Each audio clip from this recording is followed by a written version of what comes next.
of Venice, those rooted in love, free speech, self-realization, art, music, tolerance, and the preservation of the real, true spirit of Venice. It's time to unite.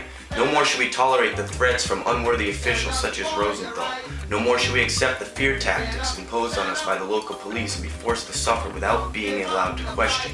No more should we allow the gentrification of our once proud and free city. It is time to put our collective feet down and say no more. Rosenthal's true motive is to pit the citizens of the city against each other, to criminalize those less fortunate and make way for a new gentrified yuppie regime. His behaviors in town meetings are unjust and biased. He uses the local police as his personal dogs and unleashes them upon the public to enforce morally unjust and bogus laws created for one purpose only, to rid the streets of those he deems a cancer to our society. He runs a quasi-Nazi regime that criminalizes those who are not of his standard. He said, and I quote, "There are places in jail for those who won't join my program," referring to a still unclear Streets to Home project. As much as you would like to think so, Rosendahl, homelessness is not a crime. You have no right to judge, criminalize, or even punish those who are homeless or less fortunate. You cannot hold the majority accountable for the actions of a few bad seeds, especially if it's to rally the community against each other so you can create your gentrified, spiritually phony, machine-following drone-like idealistic community. And you have no right to bend the rules to suit your own personal agenda.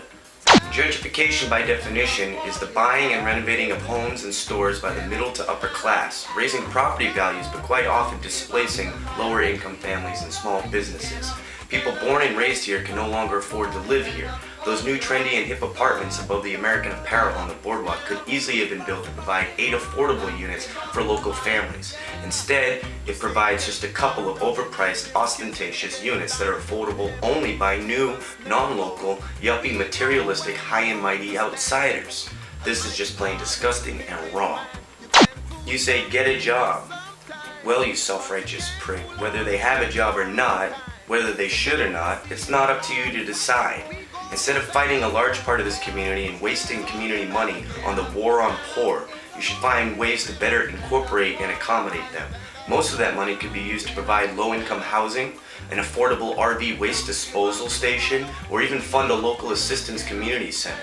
The money could be used to maintain the true spirit of Venice rather than fund a war campaign, a crusade status to convert a community into its polar opposite. Venice should not be viewed as a potential cash cow, but should be viewed as the last mecca of freedom and self-expression, a place where everybody, anybody can be somebody. Whether rich or poor, residentially situated or not, we can live together and maintain the true Venice soul. We need to once again become the city of mom and pop shops, the city of artists and musicians, the city of local pride, the city where outcasts and trendy hipsters alike can come together. We need to once again become the city where people from all over the world, from all walks of life, can find themselves. We need to once again become the city of Venice.